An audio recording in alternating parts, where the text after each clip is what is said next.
Selamat siang, selamat datang dan selamat bertemu kembali pada siang hari ini. Marilah kita mempersiapkan diri kita untuk menghadap hadirat Tuhan.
Mazmur 100, pujilah Allah dalam bait-Nya. Mazmur untuk korban syukur. Bersorak-soraklah bagi Tuhan hai seluruh bumi, beribadahlah kepada Tuhan dengan sukacita. Datanglah ke hadapan-Nya dengan sorak-sorai, ketahuilah bahwa Tuhanlah Allah, Dialah yang menjadikan kita dan punya Dialah kita, umat-Nya, dan kawanan domba gembalaannya. Masuklah melalui pintu gerbangnya dengan nyanyian syukur, ke dalam pelatarannya dengan puji-pujian. Bersyukurlah kepadanya dan pujilah namanya. Sebab Tuhan itu baik, kasih setianya untuk selama-lamanya, dan kesetiaannya tetap turun-temurun. Ibadah hari ini kita alaskan di dalam nama Allah Bapa, Allah Anak, dan Allah Roh Kudus. Turunlah kiranya damai sejahtera Allah atas kita sekalian. Mari kita sambut dengan pujian nomor 14, sungguh besar Kau Allahku. Saya undang jemaat untuk bangkit berdiri.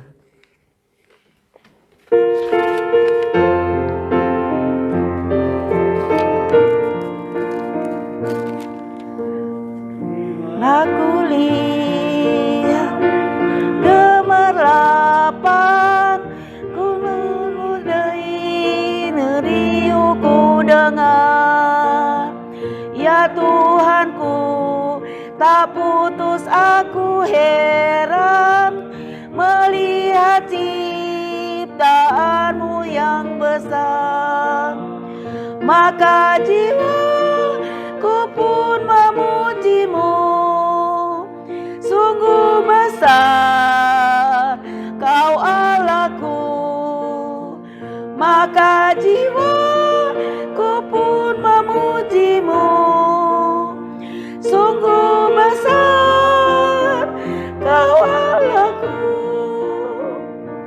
Tuhanku, apabila ku renungkan pemberian-Mu dalam penebus, ku tertegun babi-Mu dicurahkan oleh Putra-Mu, darahnya kudus.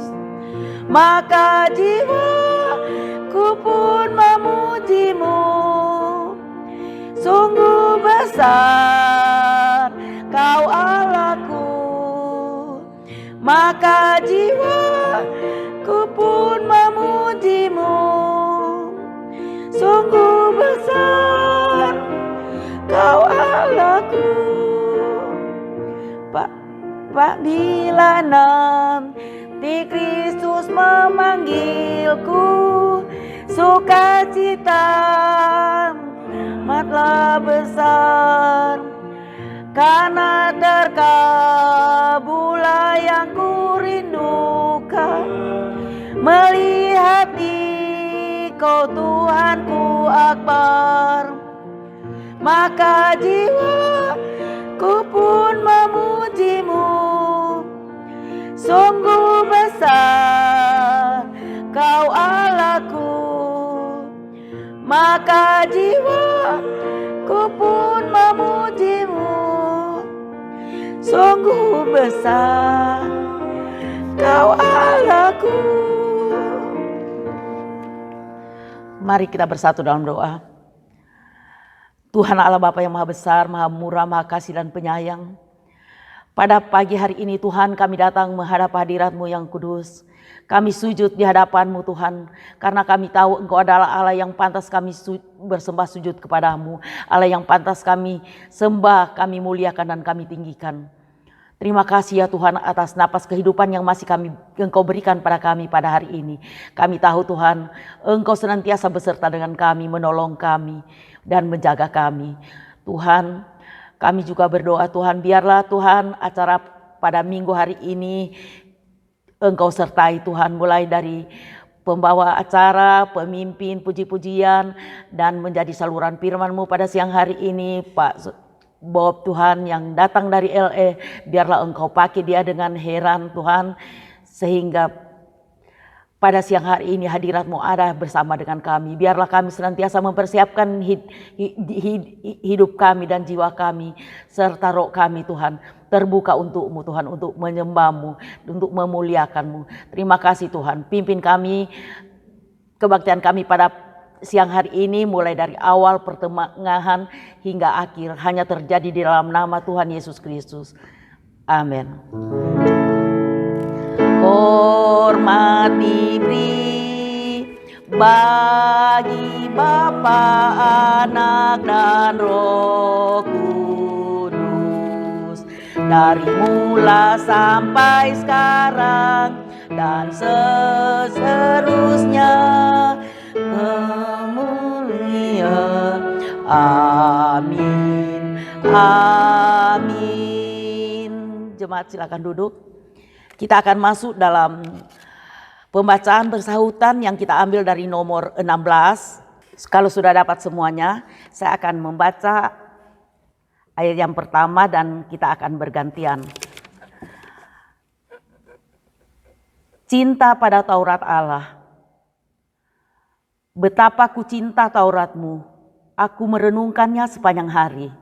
Perintah-Mu membuat aku lebih bijaksana daripada musuh-musuhku, sebab selama-lamanya itu ada padaku. Aku lebih berakal budi daripada semua pengajarku, sebab peringatan-peringatan-Mu ku renungkan.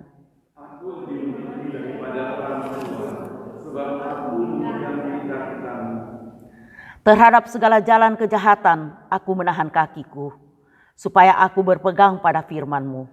Aku tidak menyimpang dari hukum-Mu, sebab Engkaulah yang mengajar aku.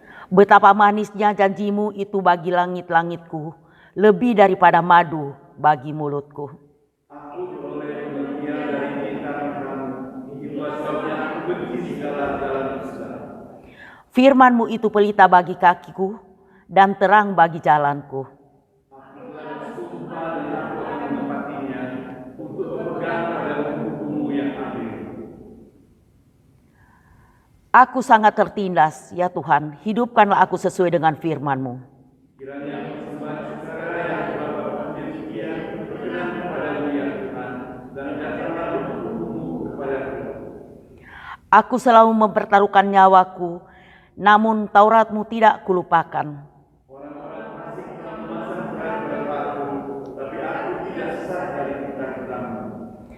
Peringatan-peringatan-Mu adalah milik pusakaku untuk selama-lamanya, sebab semuanya itu kegirangan bagiku.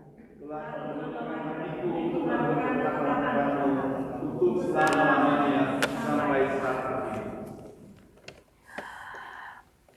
Dan mari kita akan sambut dengan pujian nomor 413. Pujilah hai jiwaku.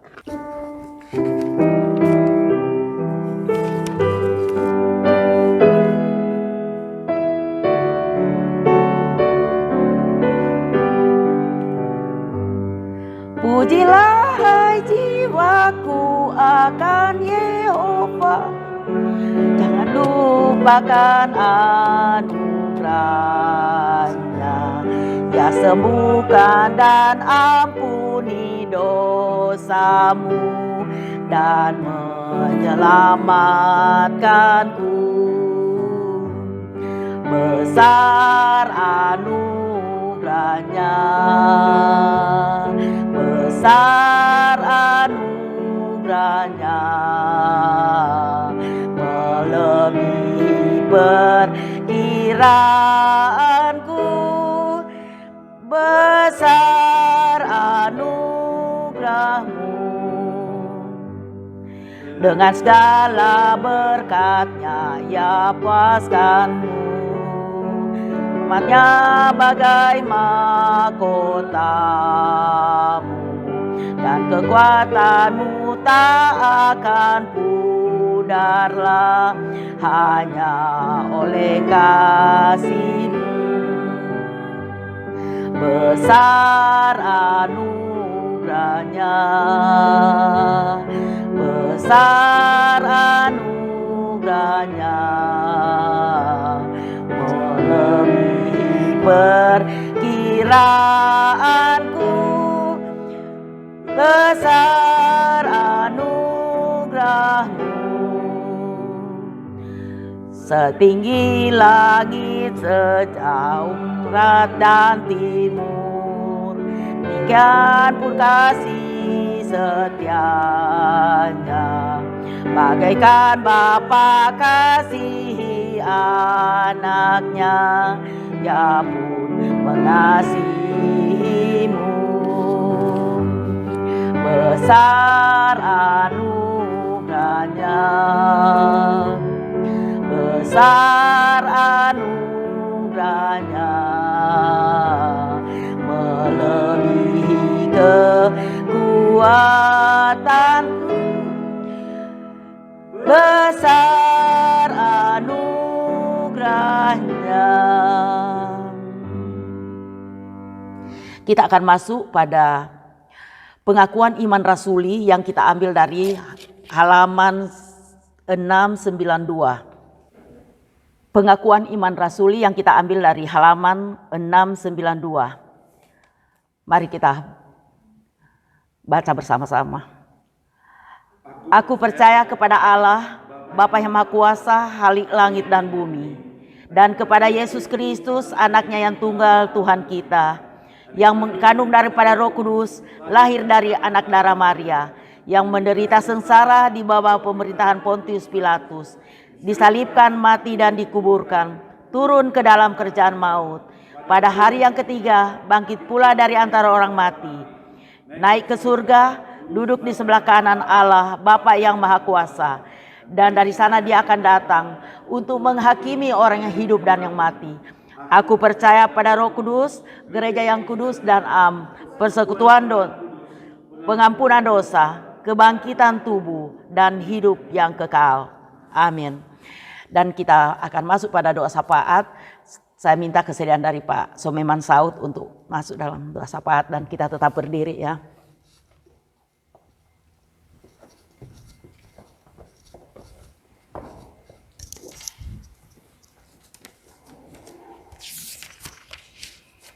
Mari kita masuk dalam doa syafaat. Mari kita tunduk kepala, kita sehati dan aminkan jika saudara juga mendoakan hal ini. Sekali lagi Bapa kami di surga, kami bersyukur kepadamu Tuhan, karena hari demi hari Engkau senantiasa memelihara kami dan tidak pernah meninggalkan kami. Engkau memberikan kami tubuh yang sehat, Engkau menjaga kami, sanak famili kami, keluarga kami, memberikan segala kebutuhan kami walaupun dunia saat ini sulit, tapi kami Tuhan cukupkan dan bahkan Tuhan beri kami kesempatan untuk datang kepadamu. Kami mau bersyukur kepadamu. Bapa kami di surga, sekali lagi kami juga bersyukur untuk kebaktian hari ini, karena Engkau memimpin setiap kami yang datang dari berbagai tempat. Kami boleh bersama-sama datang beribadah pada hari ini. Oh Tuhan, pakai setiap kami Tuhan, biarlah kami datang dan kami boleh dapat berkat melalui firman Tuhan yang sebentar lagi akan kami dengarkan. Kami juga bersyukur untuk hambanya pendeta Dokiman yang Tuhan pimpin dari LA datang ke tempat ini, yang sebentar lagi akan share firman Tuhan buat kami semuanya. Biarlah kami boleh menerimanya dengan membuka hati kami dan mendapatkan berkat, dan kami juga boleh share kepada orang lain juga. Bapa kami di surga, kami juga menyerahkan untuk segenap program gereja kami Tuhan, khususnya untuk akhir bulan kami akan mengadakan perayaan Thanksgiving bersama. Biarlah Tuhan juga pimpin untuk teman-teman yang akan hadir dan untuk acara kami. Kami serahkan semua ke dalam tangan Tuhan. Kami juga berdoa Tuhan, secara khusus Tuhan, buat setiap kegiatan di gereja kami. Tuhan yang pimpin persiapan Natal, bahkan semua acara-acara kami pertaruhkan ke dalam tangan-Mu Tuhan saja. Bapa kami di surga, untuk setiap jemaat yang sudah hadir, Engkau juga memberkati setiap kami Tuhan. Dan juga kalau di antara kami ada yang sakit, Tuhan Engkau sembuhkan, pulihkan, berikan kami tubuh yang sehat kembali, sehingga hari demi hari kami boleh tetap setia kepada Tuhan. Dan jikalau di antara mereka karena sakit tidak bisa hadir pada hari Tuhan, biarlah Engkau sembuhkan sehingga pada minggu-minggu mendatang mereka juga bisa hadir beribadah bersama-sama kami. Kami juga berdoa Tuhan buat negara ini dan juga negara Indonesia. Tuhan senantiasa yang memimpin, baik dari presiden, segenap menteri sampai kepada yang paling bawah, agar mereka boleh memimpin negara ini dengan penuh takut akan Tuhan, sehingga masa depan negara ini boleh dibawa lebih maju dan juga boleh tetap setia kepada Tuhan. Tuhan, sebentar kami akan lanjutkan kebaktian ini. Tuhan berkati kami Tuhan, dan kami tahu doa yang kami sampaikan tidak lengkap, tapi kami percaya Tuhan akan melengkapinya. Segala isi hati kami Tuhan, Engkau akan menggenapkannya. Biarlah kami tutup Tuhan dengan doa yang Engkau pernah ajarkan kepada murid-murid-Mu. Bapa kami yang di surga, dikuduskan nama-Mu, datanglah kerajaan-Mu, jadilah kehendak-Mu di bumi seperti surga. Berikanlah kami pada hari ini makanan kami yang secukupnya, dan ampunilah kami akan kesalahan kami, seperti kami juga mengampuni orang yang salah pada kami. Dan jangan bawa kami dalam percobaan, tetapi lepaskan daripada jahat. Karena Engkau yang punya kerajaan, dan kuasa, dan kemuliaan sampai selama-lamanya. Amin. Dipersilakan duduk kembali.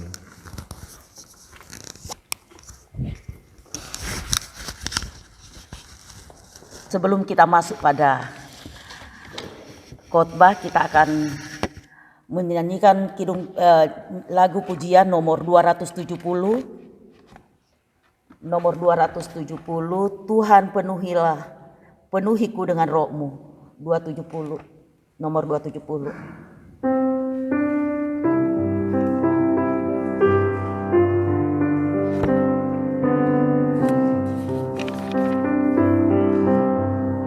Tuhan penuhiku dengan firman-Mu. Tuhan penuhiku dengan firman-Mu.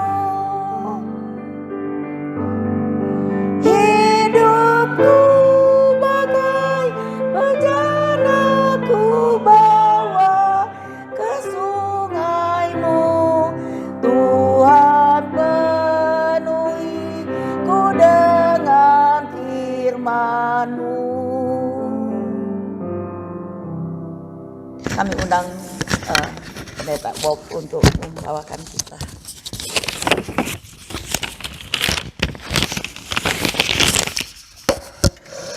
Selamat sore. Saya minta kalau bisa maju agak ke depan dong, apalagi dingin-dingin begini. Silakan. Ya, saya sendiri nih rencana mau pakai batik tapi kena dingin, saya minta izin bisa pakai jaket enggak? Mungkin pertama kali pendeta khotbah pakai jaket di sini. Silakan maju ke depan. Senang sekali bisa ketemu lagi. Sudah berapa tahun enggak ketemu ya? Sebelum Covid. Ya, puji Tuhan biar dingin-dingin mau datang ibadah, dan saya percaya hari ini Tuhan ada pesan khusus untuk kita semuanya. Ya, kita akan membaca firman Tuhan dulu. Saya minta semua maju ke depan baca Alkitab dong. Ambil dari Matius pasal 14. Matius pasal 14 dari ayat 20 sampai dengan 36.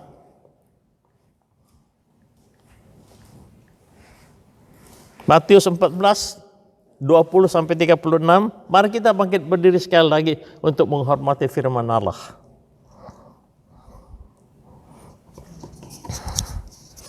Matius 14 ayat 20 sampai ayatnya yang ke-26. Dan mereka semuanya makan sampai kenyang.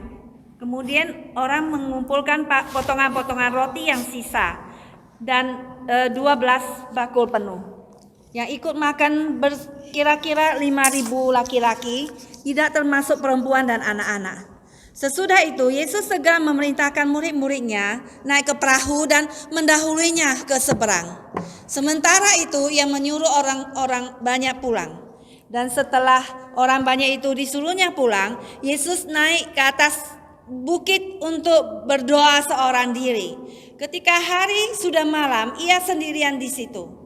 Perahu murid-muridnya sudah beberapa mil jauhnya dari pantai dan diombang-ambingkan gelombang karena angin sakal. Kira-kira jam 3 malam datanglah Yesus kepada mereka berjalan di atas air. Ketika murid-muridnya melihat dia berjalan di atas air, mereka terkejut dan berseru, "Itu hantu!" Lalu berteriak-teriak karena takut. Ayat 27. Tetapi segera Yesus berkata kepada mereka, "Tenanglah, aku ini, jangan takut." Lalu Petrus berseru dan menjawab dia, "Tuhan, apabila Engkau ini, suruhlah aku datang kepadamu berjalan di atas air." Kata Yesus, "Datanglah." Maka Petrus turun dari perahu dan berjalan di atas air mendapatkan Yesus. Tetapi ketika dirasakannya tiupan angin, takutlah ia dan mulai tenggelam. Lalu berteriak, "Tuhan, tolonglah aku." Segera Yesus mengulurkan tangannya, memegang dia dan berkata, "Hai orang yang kurang percaya, mengapa engkau bimbang?" Lalu mereka naik ke perahu dan angin pun redalah. Dan orang-orang yang ada di perahu menyembah dia, katanya, "Sesungguhnya engkau anak Allah." Ada lagi Pak? Sampai 36. Sampai 36. Setibanya di seberang mereka mendarat di Genesaret. Ketika Yesus dikenal oleh orang-orang di tempat itu, mereka memberitahukannya ke seluruh daerah itu. Maka semua orang yang sakit dibawanya kepadanya. Mereka memohon supaya diperkenankan menjamah jubahnya, dan semua orang yang menjamahnya menjadi sembuh. Berbahagialah mereka yang mendengarkan firman Allah, menaruh dalam hatinya dan melaksanakan dalam hidupnya sehari-hari. Amin. Silakan duduk. Kita berdoa. Tuhan Bapa di surga, terima kasih di tengah udara yang dingin, kami masih boleh datang menyembah Engkau dan siap untuk mendengarkan firman-Mu Tuhan. Sekalipun firman-Mu yang akan kami dengar cukup berat Tuhan, tapi kami percaya Engkau akan tolong kami untuk melaksanakannya. Engkau sudah lengkapi hamba-Mu, persiapkan dia urapi dia Tuhan. Berbicaralah kepada setiap pribadi kami. Dalam nama Yesus Kristus kami sudah berdoa. Amin. Saya sejak pandemik tidak datang ya. Dan banyak cerita lah kalau mau cerita pandemik. Nah saya tahun ini bulan Juli ke Indonesia sampai Oktober, 3 bulan. Ketemu semua di Malang, ya. Kita ada foto peringatan 70 tahun saat sekolah di mana kami sekolah. Nah, saudara sekalian, saya ke Indonesia kali ini biasanya cuma 2 bulan. Pak Sao berapa kalau ke Indonesia berapa lama? Cuma 1 bulan tuh. Saya 2 bulan. Tapi kali ini 3 bulan. Apa sebabnya? Karena saya mau mengunjungi gereja-gereja agape yang ada di Indonesia. Sekarang itu ada 15. Dan pada pertengahan September saya ada di Makassar. Tahu semua Makassar di mana toh? Sulawesi, ya. Saya sakit. Sedangkan rencana itu mau pergi ke Sorong, Papua Barat. Saya sakit diare. Hati-hati kalau ke Indonesia, bawa itu obat diare memang. Nah, karena saya tidak jadi ke Sorong, maka saya ke Bali. Tayangkan, tolong tayangkan gambarnya. Ya, nah itu di atas adalah Sorong. Lalu saya istirahat 2 minggu di Makassar. Ya, itu berat sekali. Tidak pernah saya itu sakit sampai diinfus. Ya, karena salah makan di Palu. Ya. Jadi hari itu saya habis khotbah di STT di Palu, lalu mau terbang jam 4 ke Makassar. Tapi jalanan macet sampai jam 3 baru tiba di lapangan terbang Palu. Lalu cari makan. Nah, cari apa? Hanya ketemu, saya kan orang Makassar, suka makan coto Makassar, tapi tidak ada, jadi ketemunya rawon. Kami orang 4. Lalu kami pesan 4 mangkok rawon. Dia bilang, Pak, maaf tinggal 3 mangkok, Pak. Jadi dipanasin. Nah, rupanya rawon itu sudah berhari-hari dipanasin, ya. Jadi masih sisa panasin lalu kita makan. Itu sampai diare. Sampai 2 minggu. Lalu karena tidak jadi ke Sorong, lalu saya ke Bali. Wah, Bali. Nah, ke Bali apa saudara sekalian? Banyak orang ke Bali itu karena mau apa? Tamasya. Mau makan babi guling di sana. Tapi saya tidak. Saya ke Bali karena ada rencana mau buka gereja baru di sana. Ya. Jadi kalau Tuhan berkenan awal tahun ini kita sudah mulai buka gereja baru lagi di Denpasar. Ya. Nah, saudara sekalian, saya jalan, ya. Saudara perlu tahu, umur saya itu baru 18 tahun, saudara sekalian. Orang Hokkien bilang pecah, ya. Jalan. Kenapa jalan? Ya karena Tuhan Yesus di khotbah, tema khotbah saya harus menyeberang. Mari kita ke seberang. Yesus kita baca di ayat yang kita baca tadi di dalam Matius pasal yang ke berapa? 14. Ayat yang ke berapa? 20, ya. Saya bacakan lagi ya, dari 20 sampai 22. Dan mereka semuanya makan sampai kenyang, kemudian mengumpulkan potong-potongan roti yang sisa 12 bakul penuh. Yang ikut makan kira-kira 5.000 laki-laki, tidak termasuk perempuan dan anak-anak. Sesudah itu Yesus segera memerintahkan murid-muridnya naik ke perahu dan mendahulunya ke seberang. Sementara itu ia menyuruh orang banyak pulang. Nah, saudara, murid-murid disuruh oleh Yesus untuk ke seberang. Go to the other side. Omong Hokkiannya apa itu? Ke seberang. Oke. Nah, saudara sekalian, kalau saudara jadi murid-muridnya Yesus, bagaimana saudara? Mau seberang tidak? Mau? Kalau saya tidak mau.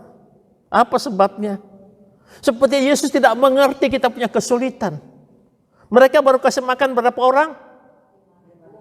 Laki-laki 5.000, tambah istri 1 orang 1, jangan 2. 10.000. Satu keluarga 2 anak jadi berapa semuanya? Berapa? 20.000. Yang layani mereka berapa orang? 12. Pernah tidak bikin pesta 20.000 orang yang layani 12 orang? Pernah tidak? Biar tidak pernah tahu pasti capek. Betul tidak? 20.000 loh yang layani 12 orang. Bukan, meski cuma jalan bagi-bagi itu kan capek juga. Yesus tidak mengerti kah? Dan sekarang sudah jam berapa? Kalau kasih makan 20.000 orang berapa jam kira-kira? Dari jam 9 pagi sampai jam 7 malam tidak selesai. Yesus tidak ngerti, kita sudah capek nih. Dan masih ada sisa 12 bakul. Suatu minggu kita 12 orang makan tidak akan habis. Yesus, ini sudah malam loh, kita sudah capek loh. Yesus bilang, no, you have to go to the other side.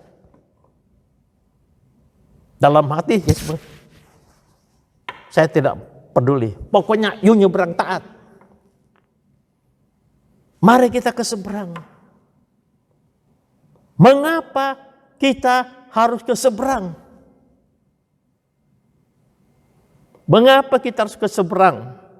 Ya, karena kita adalah pengikut Kristus. Ingat waktu Yesus mula-mula panggil murid-muridnya, dia bilang apa? Mari ikut aku akan menjadikan engkau penjala manusia. Orang-orang ini adalah penjala ikan. Ya. Penjala ikan itu kalau tangkap ikan apa? Jala ikan apa? Ikan hidup, jangan dijala. Betul tidak? Bukan ikan tilapia, ya. Ikan hidup. Tangkap ikan hidup lalu dijadikan ikan apa?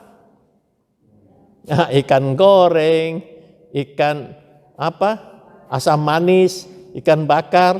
Orang Manado bilang masak woku dan sebagainya. Sekarang saya mengatakan, come follow me, I will make you fisher of men. Wah, asik sekali dong. Dari tangkap ikan disuruh tangkap orang. Orang apa? Orang mati semuanya, mati di dalam dosa. Ikut aku akan jadikan engkau penjala manusia. Mereka langsung tinggalkan jalan perahu mereka karena excited sekali. Wah, kita ikut Yesus. Siapa Yesus? Guru yang luar biasa. Ya, tidak percaya? Coba semua baca dari Matius pasal 7 ayat 28 29. Matius pasal 7 ayat 28 dan 29. Dan setelah Yesus mengakhiri perkataan ini, takjublah orang banyak itu mendengar pengajarannya, sebab ia mengajar mereka sebagai orang yang berkuasa, tidak seperti ahli-ahli Taurat mereka. Iya, Yesus mengajar seperti orang yang berkuasa. Saya ada teman pendeta terkenal di Indonesia, suka bikin seminar khotbah. Lalu saya tanya, ada ilmu tidak bagaimana berkhotbah bisa berkuasa? Halo? Di seminari ada diajar tidak bagaimana khotbah berkuasa? Tidak ada. Ada khotbah ekspositori, tematik, riwayat hidup, tapi khotbah berkuasa tidak ada. Tapi Yesus katakan dia mengajar dengan penuh kuasa, melebihi apa? Melebihi profesor-profesor yang ajar hukum Taurat. Saudara lihat Yesus. Nah, saya ikut guru yang hebat berkhotbah. Bukan hanya itu saja. Ikut Yesus yang apa? Melakukan mujizat. Orang timpang berjalan, orang tuli mendengarkan, orang buta melihat, orang bisa berbicara, orang mati dibangkitkan, tapi tidak lari. Saudara lihat, Lazarus dibangkitkan, orang lari tidak? Tidak toh? Kalau sekarang ada orang mati bangkit pada lari semuanya, saudara sekalian. Ikut Yesus, excited sekali. Saudara sekalian, Yesus katakan ke seberang. Karena kamu adalah pengikut Yesus. Nah, coba sekarang dibaca. Baca baik-baik. Di dalam Markus pasal 8 ayat 34.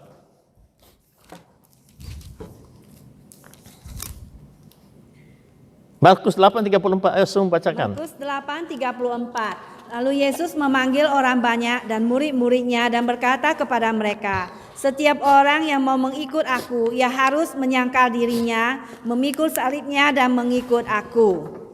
Ya, perhatikan. Ketika mereka mulai ikut Yesus, come follow me, I will make you fisher of men. Mari ikut aku akan jadikan engkau penjala manusia. Mereka excited ikut Yesus, tinggalkan jala perahu semuanya. Ya, nah di tengah-tengah perjalanan mereka ikut Yesus, Yesus omong ini yang berat punya. Dia katakan apa? Setiap orang yang mau mengikut aku harus menyangkal dirinya, memikul salib dan mengikut aku. Kalau mula-mula Yesus berkata kepada tukang-tukang jala ikan ini, mau ikut aku, menyangkal diri pikul salib ya. Mereka tidak mau ikut, saudara sekalian. Belum apa-apa sudah disuruh pikul salib. Nah, di tengah perjalanan mereka mengikuti Yesus, Yesus berkata, barang siapa hendak mengikut aku, ia harus menyangkal dirinya, memikul salibnya dan mengikuti aku. Nah, kalau saudara disuruh begitu, masih mau ikut enggak? Nah, saudara sekalian. Ya, masih mau ikut tidak? Mau ikut aku? Ayo, ikut. Lihat mujizat setiap hari, tapi harus menyangkal diri, memikul salib. Oh, orang Medan bilang, kamsya. Tidak mau lagi ikut, saudara sekalian. Tapi ternyata 12 murid ini masih ikut Yesus. Lihat ya, sudah dibilang, you mau ikut aku, menyangkal diri, pikul salib ya. Mau ikut, tetap mereka ikut. Nah itulah sebabnya pada malam itu, setelah melayani 20.000 orang, sudah capek, sudah ngantuk, Yesus mengatakan, ayo ke seberang. Because you are the follower of Christ, you have to go to the other side. Terus sekalian, semua pengikut Kristus, Yesus katakan, barang siapa hendak ikut aku harus menyangkal diri, memikul salib. Masih mau ikut enggak? Nah, banyak orang tidak mengerti hal ini. Hari ini Tuhan berbicara kepada kita. Nah, saudara sekalian, harus mengikut Yesus, menyangkal diri. Ini dikatakan menyangkal diri, meninggalkan comfort zone, saudara. Sudah capek layani 20.000 orang, sekarang disuruh ke seberang lagi, malam-malam lagi, saudara sekalian. Dan yang lebih tidak enaknya apa? Yesus tidak ikut. Enak enggak? Ayo kita ramai-ramai kelek tahu besok, tapi boksu tidak ikut. Enak pergi enggak? Enak enggak? Pasti tidak enak, saudara sekalian. Ini Yesus. Ayo ke seberang. Gua di sini ya, enak benar. Saya tidak ngerti Tuhan. Kenapa kita sudah capek masih disuruh seberang, kita disuruh ke seberang, engkau sendiri tidak ikut. I don't understand. Saya tidak mengerti, tapi saya harus taat. Di dalam hidup ini, saudara sekalian, ada banyak perintah Tuhan, kehendak Tuhan yang kita tidak mengerti. Tidak mengerti. Tuhan, kenapa sudah capek disuruh ke seberang malam lagi Tuhan? Tuhan tidak mengerti kah? Tuhan tidak ikut. Bayangkan kalau ini terjadi di dalam hidup kita. Apakah kita masih mau mengikut Yesus? Saudara sekalian, saya tamat sekolah di Pasadena itu tahun 87. Jadi sudah berapa tahun itu? Sudah 34 tahun. Sejak saya tamat tahun 87, mulai tahun 88 saya tiap tahun pulang ke Indonesia. Cuti karena tinggalkan pelayanan di Pasadena, saya pulang cuti setiap tahun 1 bulan. Waktu saya pulang cuti tiap tahun 1 bulan, itu sudah diundang khotbah gereja-gereja Tionghoa yang besar-besar di Indonesia. Ko Itang, Fu Intang, Vitao Tang, Tong semua. Sebab saya tidak kenal gereja yang lain karena kita alumni saat itu cuma kenal gereja Tionghoa pada waktu itu. Jadi setiap kali pulang ya diundang ke gereja Tionghoa. Sampai tahun 2002 Tuhan berkata kepada saya, Bob, kalau kamu punya khotbah menarik, kenapa kamu cuma khotbah di gereja Tionghoa? Kamu tidak khotbah di gereja Indonesia? Tuhan tegur. Kalau makananmu baik, kenapa cuma orang restoran yang makan? Kenapa tidak orang-orang di pinggir jalan? Tuhan tegur saya. Tuhan tegur. Karena Tuhan, coba kita baca Matius 24 ayat 14. Matius 24 ayat 14.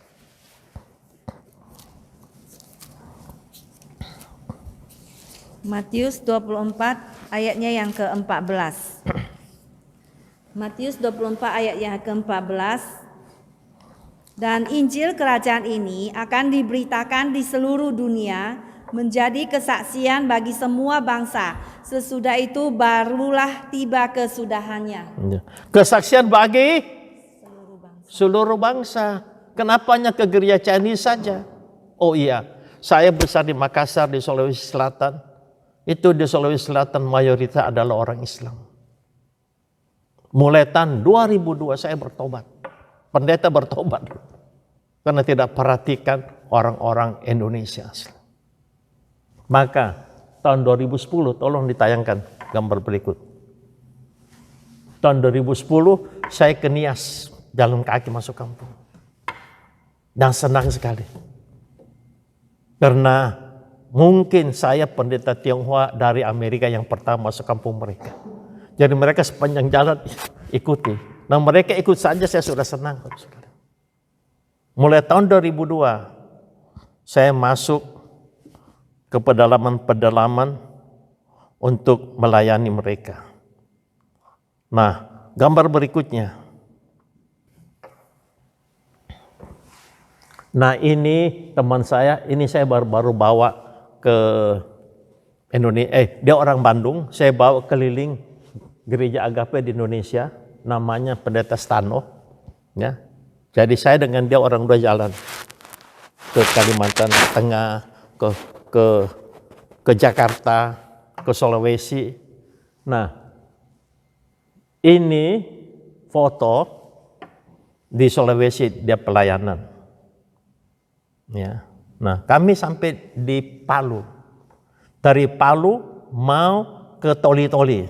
Itu semua di Sulawesi Tengah. Nah, itu waktu bulan September, pesawat yang dari Palu ke Toli-Toli atau Toli-Toli ke Makassar seminggu hanya sekali, hari Selasa. Jadi pada tanggal September itu tanggal 6, dia pesan tiket dari Palu mau ke Toli-Toli hari Selasa. Saya tidak bisa pergi karena saya mau pulang Makassar. Nah setelah dia beli tiket tanggal 6 September mau ke Toli-Toli pakai pesawat Lion, ya, namanya Lion kan singa, tidak ada sayapnya jadi tidak bisa terbang. Ternyata dia ke lapangan terbang, pesawatnya di cancel. Akibatnya apa? Dia terpaksa naik bus dari Palu ke Toli-Toli 15 jam. 3 hari di sana, naik bus lagi dari Toli-Toli ke Palu lagi, baru kembali ke Makassar. Harus pergi. Hamba Tuhan terpanggil. Nah, saudara sekalian, Alkitab memberitahukan kepada kita, Yesus menyuruh mereka ke seberang dan mereka taat. Mengapa mereka ke seberang? Coba dibaca lagi dari ayat 34 sampai dengan 36. Ayat 34 Matius pasal 14. Setibanya di seberang, mereka mendarat di Genesaret. Ketika Yesus dikenal oleh orang-orang di tempat itu, mereka memberitahukannya ke seluruh daerah itu. Maka semua orang yang sakit dibawa kepadanya, mereka memohon supaya diperkenankan menjamah jubahnya, dan semua orang yang menjamahnya menjadi sembuh. Nah, mengapa ke seberang? Karena di seberang itu orang-orang Genesaret belum kenal Yesus. Sudah malam, harus istirahat. Dia bilang, no, go to the other side. Karena di seberang sana itu orang-orang belum kenal Yesus Kristus. Itulah panggilan saudara dan saya dalam dunia ini. Ke seberang. Karena di seberang orang-orang itu belum kenal Yesus Kristus. Terus kalian, ini foto berikut ditayangkan. Nah, ini Indonesia. Indonesia adalah negara Muslim yang terbesar di dunia. Dan sampai sekarang di Indonesia itu ada lebih 200 juta orang Muslim yang belum diinjili. Siapa mau injili mereka? Siapa akan injili mereka? Adalah pengikut-pengikut Kristus harus injili mereka.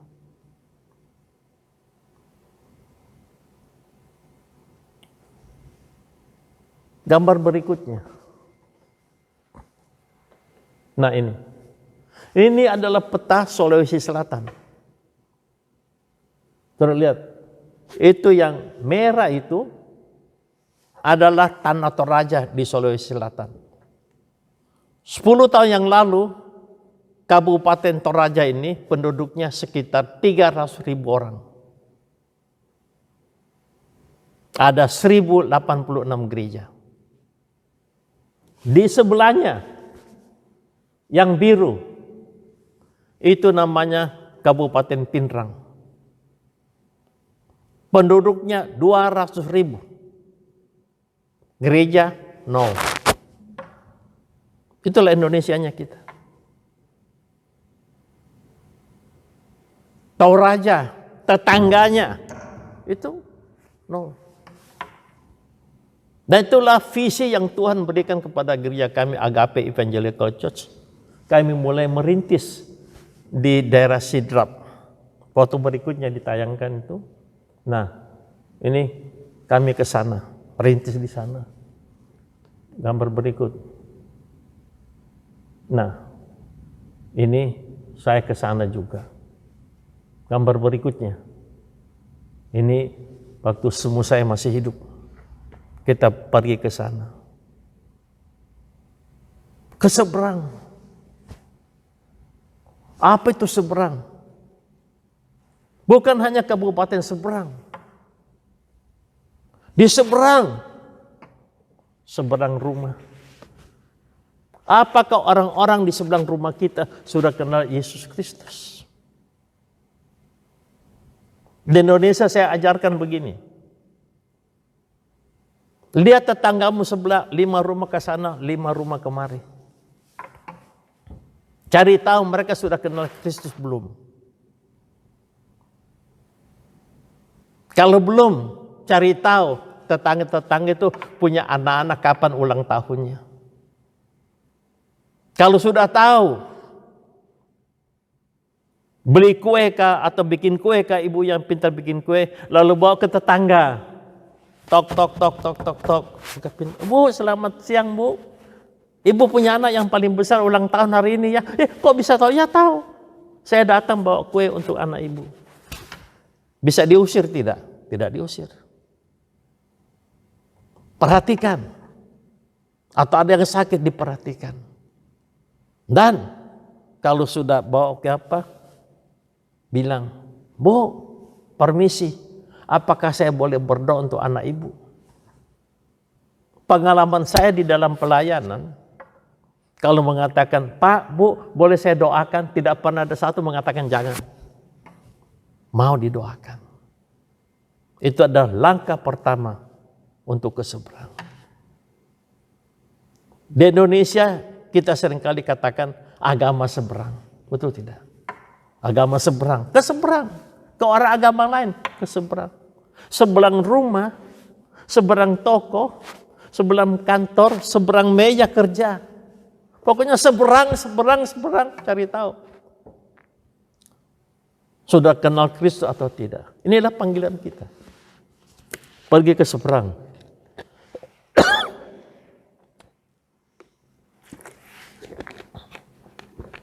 Bukan hanya itu saja. Yesus suruh mereka ke seberang. Lalu setelah mereka tahu Yesus ke seberang, mereka lalu bawa orang sakit. Saudara perlu tahu, penyakit kita itu bukan semua disebabkan virus. Sekarang memang ada virus corona, Sekarang sudah bermacam-macam katanya. Tapi saudara tahu, ya, orang sakit kantong bisa sakit jasmani, sakit jiwa juga. Sakit jiwa, banyak sekali orang yang sakit jiwa. Itu ada kaitan semuanya. Perhatikan, penyakit itu ada kaitan dengan keadaan ekonomi kita. Ada orang sampai bunuh diri karena masalah ekonomi. Mempengaruhi dia punya jiwa. Jadi itu gereja terpanggil untuk keseberang. Bukan saja kepada orang-orang yang belum kenal Kristus, tapi dengan orang berbagai macam masalah hidup. Kita harus tolong mereka. Karena ada kaitan semuanya. Jangan saudara mengatakan, oh masalah uang tidak ada dengan kesehatan. Kesehatan juga ada kaitan. Sakit jiwa dan sebagainya.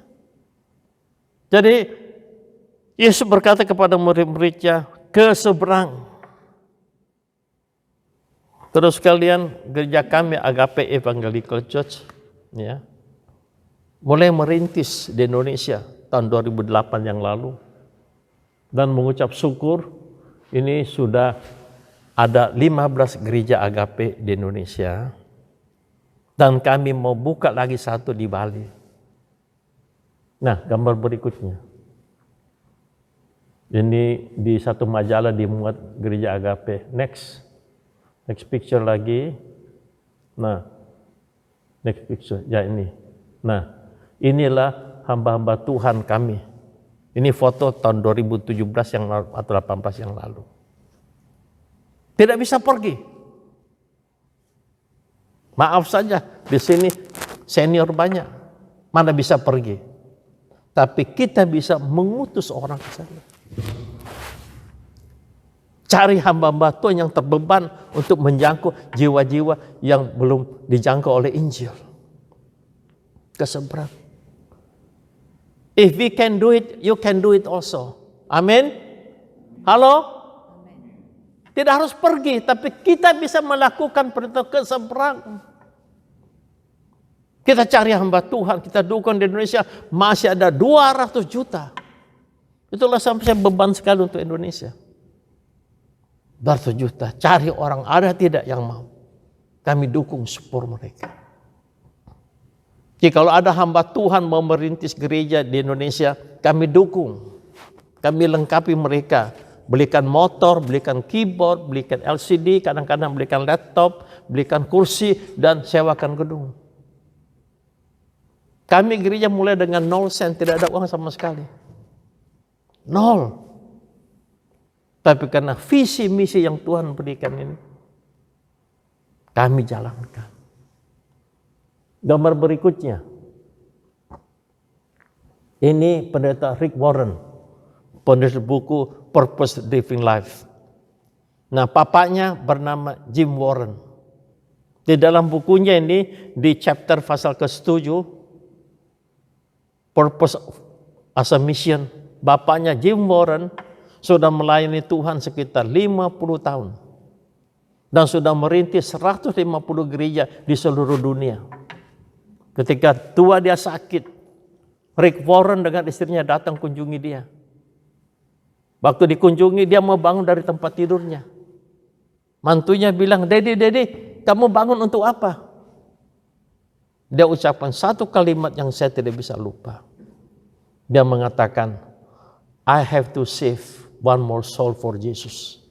Saya harus menyelamatkan satu jiwa lagi untuk Yesus Kristus. Luar biasa. Saudara sudah hidup berapa lama di dunia? Sudah berapa jiwa yang saudara bawa kepada Yesus Kristus? Jim Warren, I have to save one more soul for Jesus. Saudara sekalian, ada satu ayat yang saya ingin saudara perhatikan. 2 ayat dari 2 Korintus pasal yang ke-5 ayat 20 dan 21. 2 Korintus pasal 5 ayat 20 dan 21. Tolong dibacakan semua. 2 Korintus 5:21 ayat 21. 20 dan 21. 20. Jadi kami ini adalah utusan-utusan Kristus, seakan-akan Allah menasehati kamu dengan perantaraan kami dalam nama Kristus. Kami meminta kepadamu, berilah dirimu didamaikan dengan Allah.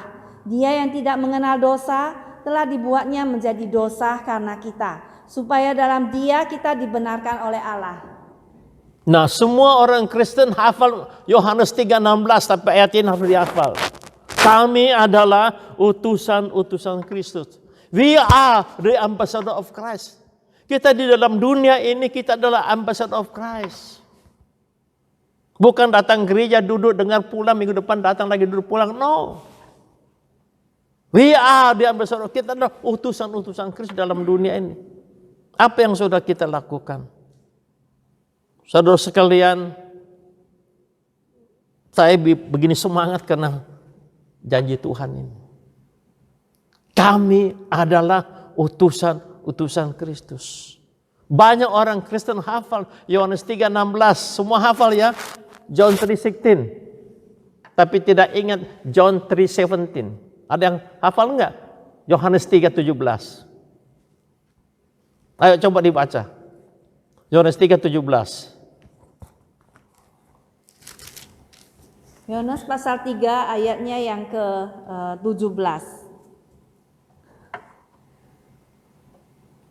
Ayatnya yang ke-17, sebab Allah mengutus anaknya ke dalam dunia bukan untuk menghakimi dunia, melainkan untuk menyelamatkannya oleh Dia. Iya, ini ayat harus dihafal juga.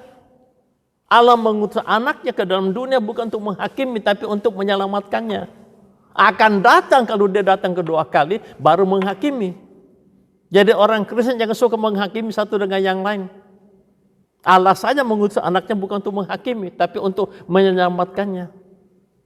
Tapi kita orang Kristen apa yang kita lakukan? Lupa pesan Tuhan ini. Yesus, kami sudah capek loh, layani 20 orang sudah capek, malam lagi. No, go! Karena di seberang banyak orang yang belum kenal Yesus sebagai juru selamat. Kamu harus pergi, bukan saja agama seberang, tetangga seberang, toko seberang, kantor seberang. Teruskan, tapi lebih daripada itu. Tuhan menyuruh murid-muridnya menyeberang. Karena dia ingin murid-muridnya lebih kenal dia. Ini penting sekali. Mereka ke seberang. Mengenal apa saudara sekalian? Coba dilihat. Matius 14 ayat yang ke-23 tadi. Matius 14:23. Matius 4 ayatnya yang ke-23. Dan setelah orang banyak itu disuruhnya pulang, Yesus naik ke atas bukit untuk berdoa seorang diri. Ketika hari sudah malam, ia sendirian di situ. Nah, saudara perlu tahu. Yesus katakan, ke seberang. Kok Tuhan tidak ikut? Enak benar. Tuhan ngapain di sini? Oh, dia tidur saudara sekalian. No. Apa yang Yesus lakukan? Berdoa. Always remember this. Tuhan menyuruh mereka pergi, bukannya Yesus tidur. Berdoa. Saudara sekalian, kita yang diutus Tuhan ingat. Tuhan mendoakan kita. Tuhan mendoakan kita. Saya tidak tahu mengapa saudara masih hidup di dunia ini, saya tidak tahu. Tapi pasti ada tugas, betul tidak? Enggak percaya, baca Yohanes 14, 1 sampai dengan ayat yang ketiga.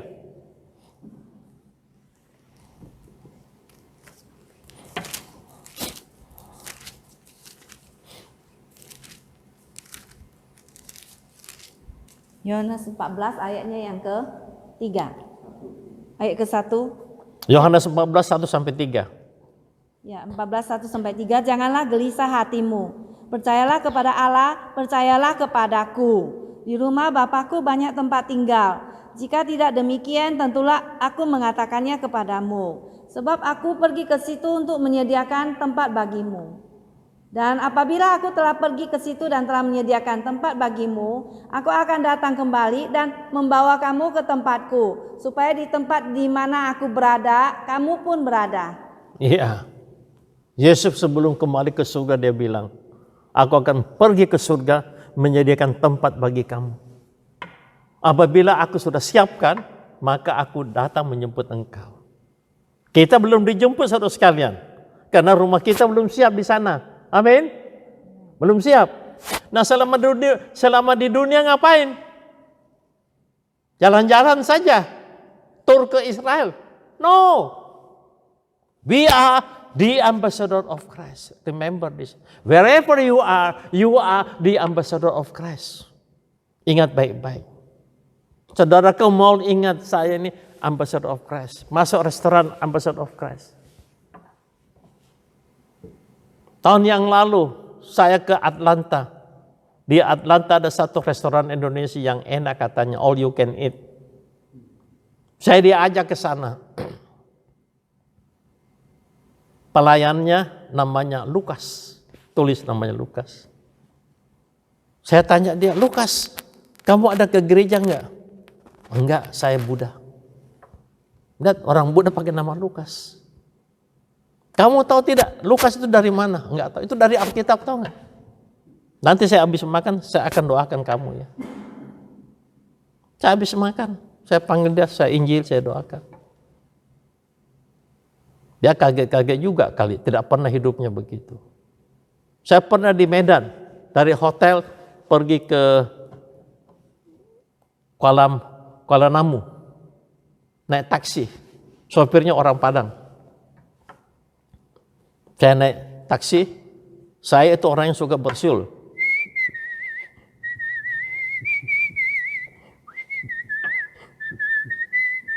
Sepanjang jalan saya bersiul. Sopir taksinya mengatakan, Pak, Bapak ceria sekali ya, terus bersiul. Saya bilang, iya Pak. Kenapa? Saya ada sukacita karena saya yakin kalau saya meninggal, saya akan masuk ke surga.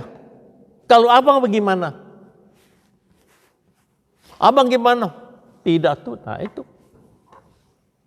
Saya bersukacita, saya bersiul karena saya yakin apabila saya meninggal, saya akan masuk ke surga dibawa oleh Isa Al-Masih. Sama orang Islam jangan bilang Yesus Kristus, itu kafir.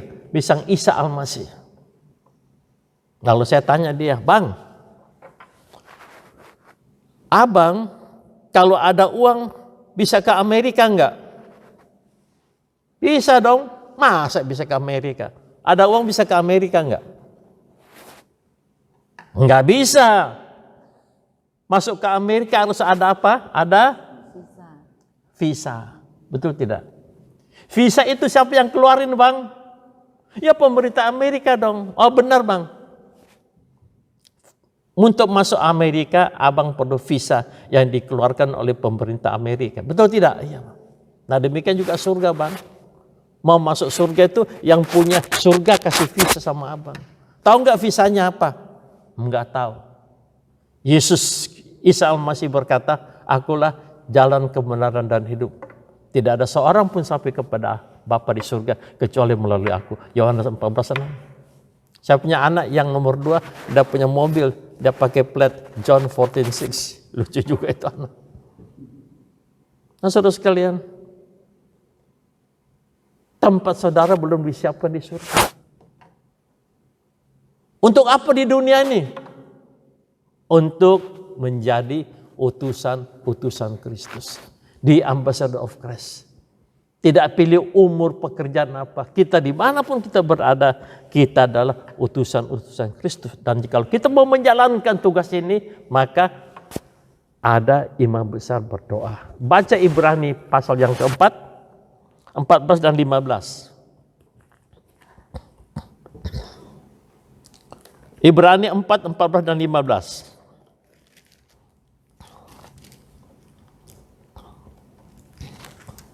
Ibrani 4 ayat 14.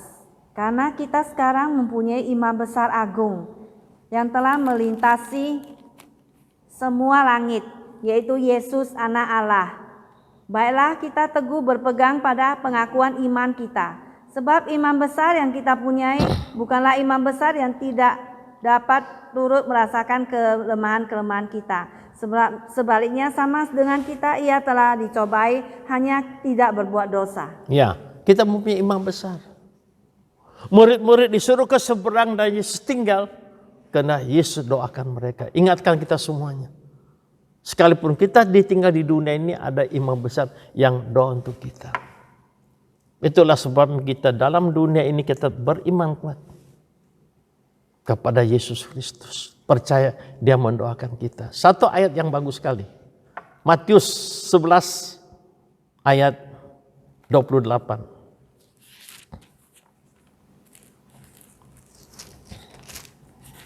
Matius 11 ayatnya yang ke-28. Marilah kepadaku, semua yang letih lesu dan berbeban berat. Aku akan memberi kelegaan kepadamu. Ya, itu janji Tuhan. Marilah kepadaku semua yang letih lesu dan berbeban berat. Aku akan berikan kelegaan kepadamu. Tuhan, aku ada beban berat dalam hidup ini. Tuhan, Engkau berjanji akan memberikan aku kelegaan, damai sejahtera. Apakah Tuhan diam? Atau Tuhan doakan kita supaya kita mendapatkan kelegaan itu? Ini janji Tuhan, ada Tuhan. Jangan harap Pak Pendeta doakan saudara, janganlah. Karena pendeta juga suka lupa, suka ngantuk, suka tidur juga. Tapi imam besar kita yang di surga, 7 kali 24 tidak pernah. Dan itu imam besar yang luar biasa. Di dalam dunia ini ada bermiliar-miliar orang percaya. Tapi setiap orang percaya kalau berdoa, Tuhan akan dengarkan. Ada amin? Saya kagum Tuhan. Ya, saya pendeta itu, aduh, suka lupa. Saya biasa kalau ada anggota gereja yang ulang tahun, saya telepon, saya doakan, saya nyanyi. Tapi bisa lupa juga. Tapi Tuhan tidak pernah lupa. Jadi saudara sekalian, apapun yang engkau hadapi, selama engkau ada di dalam dunia ini, engkau mau menjadi saksi Yesus Kristus, Tuhan tidak melupakanmu. Dia mendoakanmu. Itu yang pertama kita belajar. Yang kedua kita belajar apa? Kita belajar bahwa Tuhan tahu yang kita hadapi. Alkitab katakan ketika berada di tengah danau pada waktu malam jam 2 pagi. Ya. Tadi saya ikut satu kebaktian di satu gereja, undang pengkhotbah dari Indonesia, khotbah jam 2 pagi di Indonesia. Kita di sini jam 11 pagi. Ini jam 2 pagi murid-murid disuruh ke seberang, Yesus tidak ikut, lalu datanglah badai.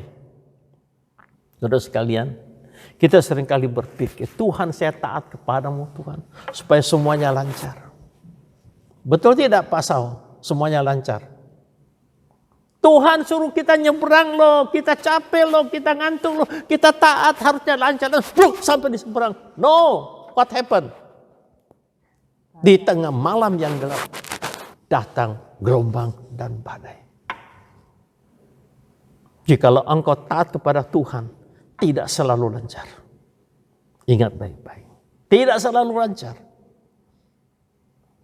Banyak orang berpikir, oh Tuhan saya taat semuanya lancar. No. Tapi di tengah badai itu, Yesus datang pakai sepeda motor. Salah, bukan sepeda motor. Jalan di atas air. Perhatikan, ini penting sekali. Murid-murid ini kurang lebih 3 tahun mengikuti Yesus. Tiap hari melihat mujizat, orang timpang berjalan, orang buta melihat, orang bisa berbicara, orang tuli mendengarkan, orang lepra disembuhkan. Tapi mereka tidak pernah melihat Yesus berjalan di atas air.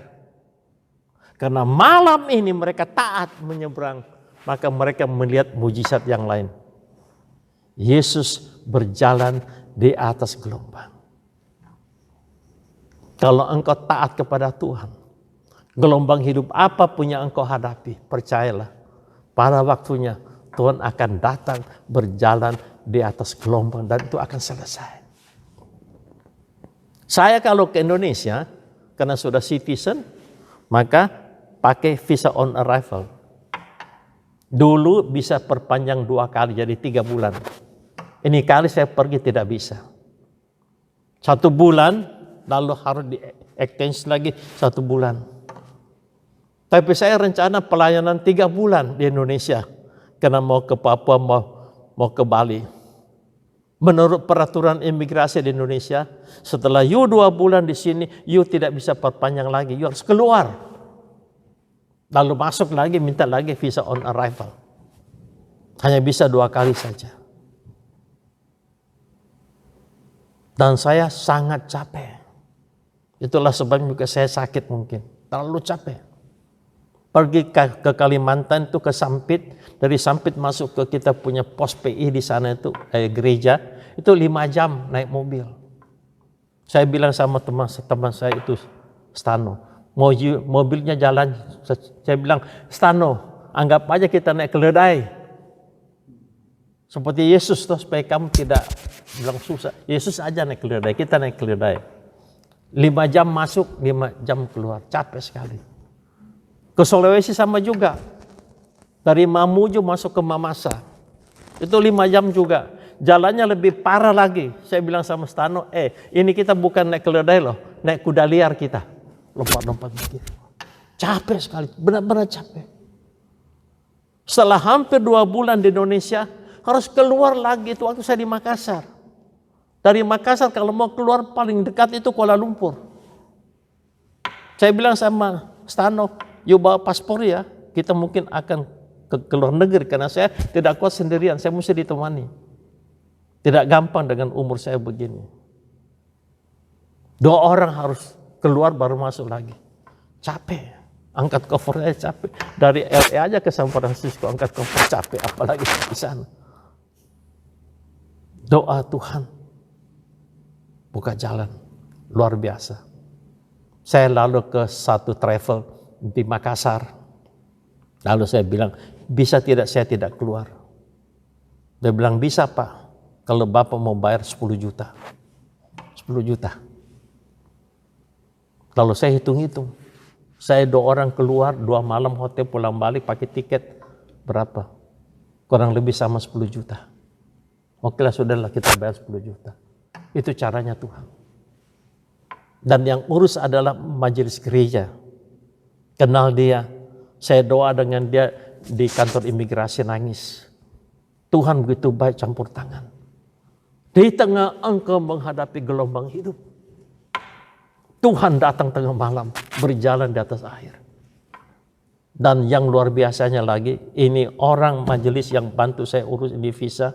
Dia bilang, Pak, lain kali kalau mau ke Indonesia lagi, biar saya uruskan Bapak punya visa, bisa tinggal 1 tahun. Bayangkan ini. Itu caranya Tuhan. Saya terharu sungguh-sungguh.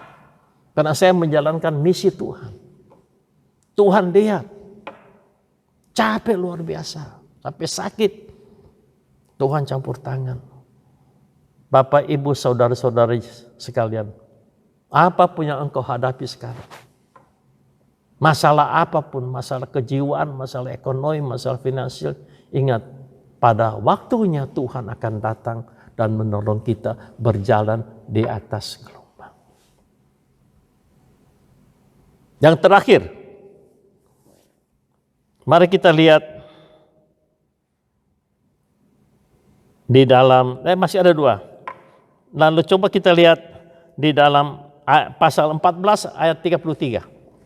Pasal 14 ayatnya yang ke-33. Dan orang-orang yang ada di perahu menyembah dia, katanya, sesungguhnya engkau anak Allah. Ya. Mereka taat kepada Yesus. Yesus datang menolong mereka, lalu Yesus naik ke perahu, lalu mereka mengatakan, sesungguhnya engkau adalah anak Allah. Ya, sesungguhnya engkau adalah anak Allah. Mereka ditolong Tuhan menghadapi gelombang. Ini pengalaman yang terakhir. Pernah ada pengalaman yang lain. Coba dibaca Markus pasal 4 ayat 41.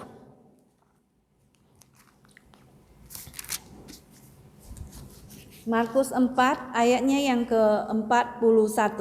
Mereka menjadi sangat takut dan berkata seorang kepada yang lain, siapa gerangan orang ini sehingga angin dan badai pun taat kepadanya? Iya. Itu waktu mereka berlayar, Yesus di perahu, Yesus tidur. Lalu datang gelombang, mereka bangunkan Yesus. Yesus bangun, diam. Semua diam. Lalu mereka bilang, siapakah orang ini?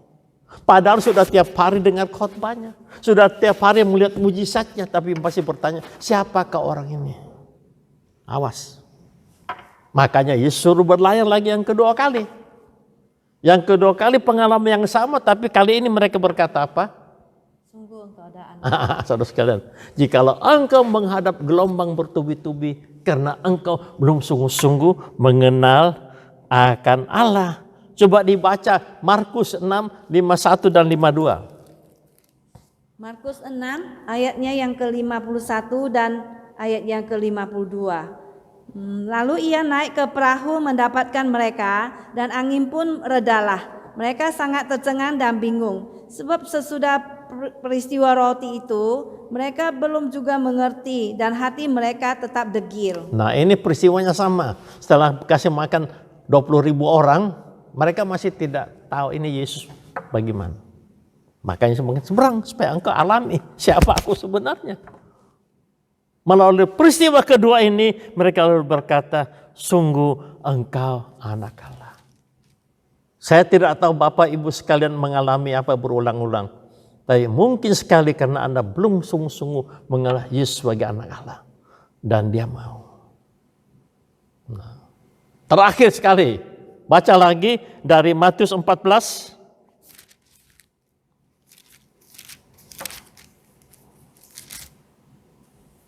Ayat yang ke-34 saja. Ayat 34. Setibanya di seberang mereka mendarat di Genesaret. Oke. Yesus menyuruh mereka ke seberang. Mereka taat. Lancar tidak? Tidak lancar. Tapi jikalau Tuhan yang menyuruh engkau, apapun yang terjadi, dia akan menggenapi rencananya dalam hidup dan pelayananmu. Ada amin? Amin. Jangan pikir kalau engkau taat lancar semuanya. Sekalipun tidak lancar, sekalipun ada badai. Tapi rencana Tuhan engkau ke seberang, engkau akan tiba di seberang juga. Itu Tuhan luar biasa. Terus sekalian saya tidak tahu. Sore ini Tuhan pesan apa ke seberang atau tidak saya tidak tahu. Tapi saya percaya jikalau Tuhan memang merencanakan untuk kita ke seberang, Tuhan akan menggenapi. Pak Sao bilang saya sudah 2 tahun tidak kemari sejak pandemi. Kita tidak bisa kemana-mana. Tapi Tuhan luar biasa.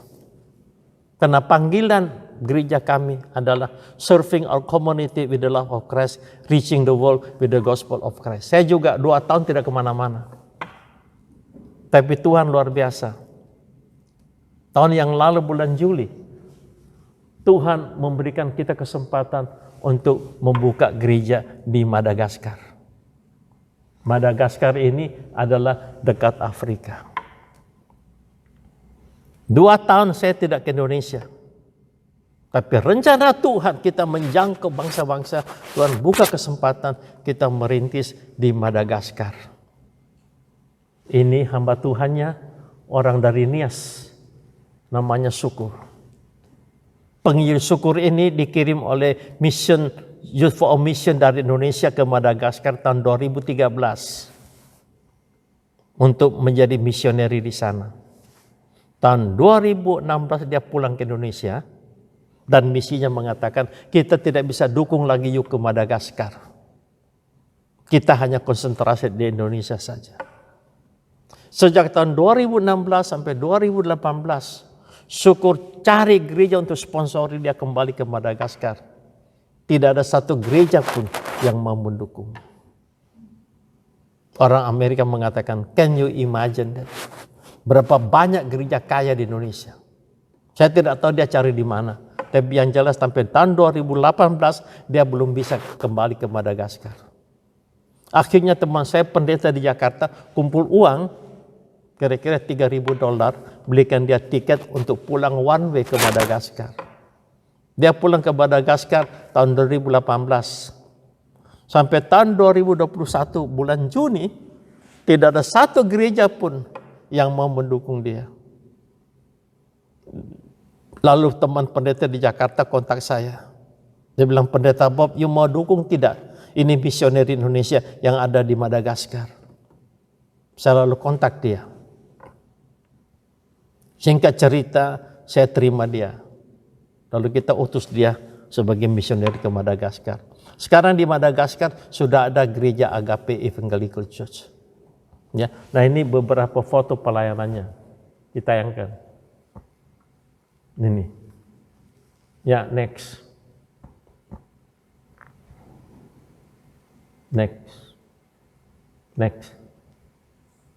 Nah, ini dia baptiskan orang sana.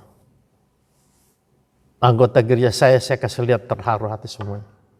Bisanya kita utus orang ke Madagaskar. Bukan bisa tidak. Apakah kita bersedia? Nah ini gambar berikutnya tolong ditayangkan. Nah ini Yesus melihat dunia. Jiwa-jiwa perlu diselamatkan. Siapa mau pergi ke sana? Siapa mau diutus ke sana? Itulah panggilan gereja kita saudara sekalian. Ke seberang. Tidak harus kita pergi, saya tidak pergi.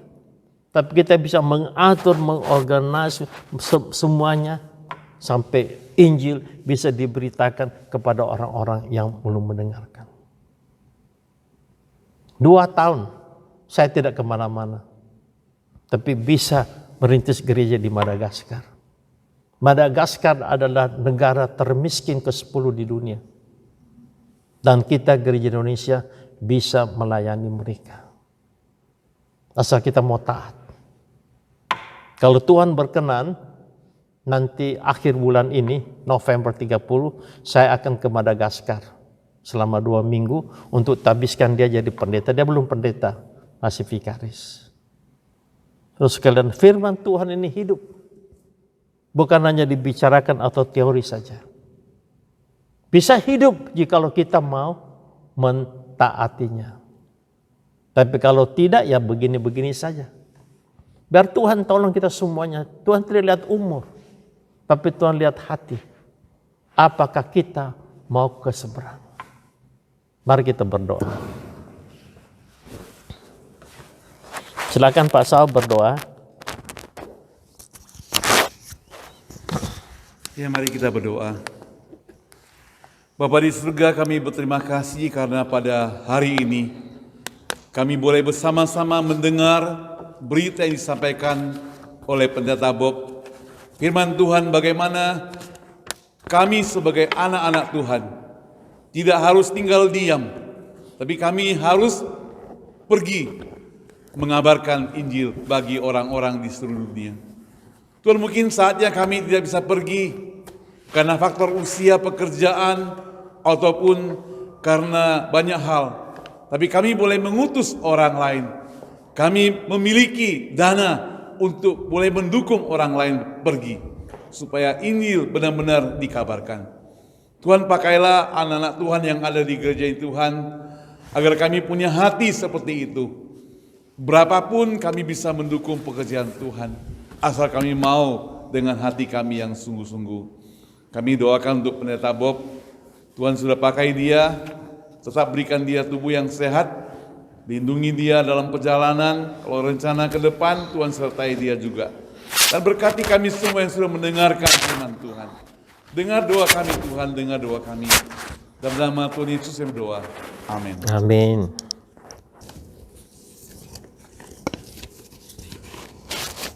Terima kasih untuk Pendeta Bob yang sudah melayani kita pada siang hari ini. Kita semua rasanya diberkati ya. Kalau tadi kita sudah diberkati dengan firman Tuhan, sekarang kita mengambil bagian untuk memberkati pelayanan gereja Tuhan. Dan kita akan masuk kepada persembahan. Kita akan menyanyi dari Kidung Pujian nomor 369. Kirimlah terangmu, send the light. 369.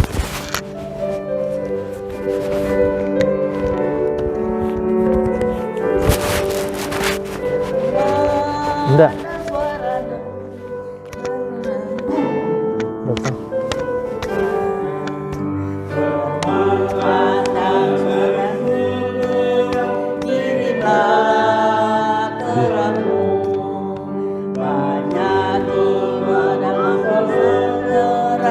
Kirimlah terangmu. kirimlah terang Injil Tuhan penuh terangmu.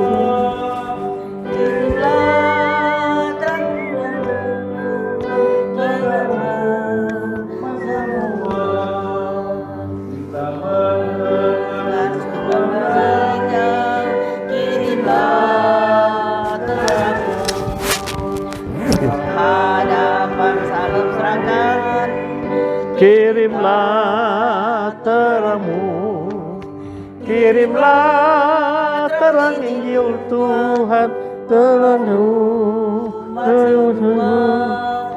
kirimlah terang Injil Tuhan penuh pada semua.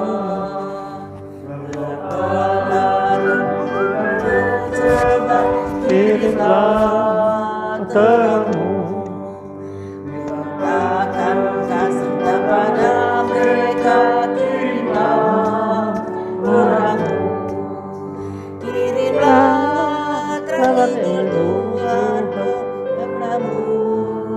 Semua kirimlah terang Tuhan umat semua, dengan penuh kasih kita beritakan kirimlah Terangmu,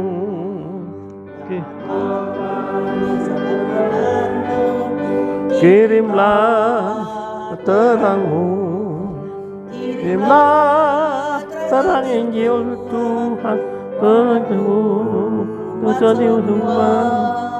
Kirimlah terang Tuhan pada umat semua. Amin. Dan kita masuk pada doa persembahan. Saya undang untuk bangkit berdiri yang akan dibawakan Ibu Dian An. Ya Tuhanku dan terima kasih Tuhan hari ini Engkau mengumpulkan kami di sini untuk berbakti padamu. Terima kasih Tuhan, Engkau sudah menyapa kami dengan firman-Mu yang begitu indah ini. Kami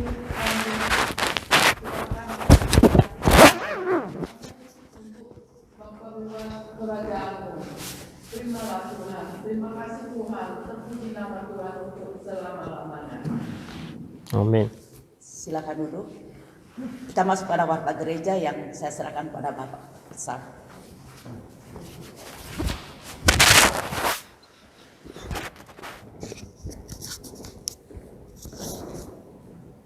Saudara sekalian, sekali lagi kami mewakili gereja Cornerstone ucapkan terima kasih kepada Pendeta Bob yang boleh datang dari LA menyampaikan firman Tuhan buat kita sekalian. Tuhan memberkati beliau, demikian juga perjalanan nanti menuju ke Madagaskar dan juga ke Indonesia dan lainnya. Tuhan tetap sertai, berikan tubuh yang sehat. Amin. Saudara sekalian, sekali lagi kita berterima kasih kepada Tuhan dan juga kepada hambanya Pendeta Bob. Kemudian yang kedua, saudara, pada tanggal 27 bulan November ini, kita akan sama-sama merayakan Thanksgiving. Jadi pada hari Minggunya setelah kebaktian, kita akan merayakan bersama. Sekali lagi Bapak Ibu yang hadir saat ini, dan juga boleh ajak teman-teman yang lain, kita sama-sama bersyukur kepada Tuhan. Tema yang akan kita bawakan judulnya adalah bersyukur saja. Jadi apa saja kita bersyukur pada Tuhan pada tanggal 27. Kemudian tetap doakan buat persiapan kita merayakan Natal, persiapan-persiapan gereja kita, dan doakan agar kita senantiasa diberikan tubuh yang sehat, boleh merayakan semua kegiatan gereja di tempat ini.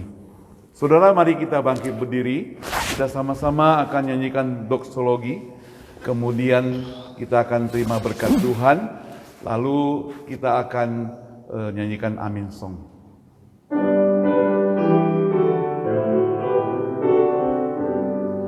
Puji Allah Bapa Putra, puji Allah Roh Kudus, ketiganya yang esa. Pohon selamat untuk bersama. Amin. Saya undang Pendeta Bob untuk menyampaikan. Jemaat yang dikasihi Tuhan, arahkan hati dan pikiranmu kepada Allah dan terimalah berkat-Nya. Kiranya kasih karunia Tuhan Yesus Kristus yang melampaui segala zaman, damai sejahtera yang melampaui akal, dan persekutuan Roh Kudus yang mengalahkan segala kuat kuasa beserta saudara sekalian mulai hari ini hingga Tuhan datang untuk kedua kalinya. Maranatha. Amin. Amin. Amin. Amin. Amin. Silakan duduk saat teduh kebaktian selesai.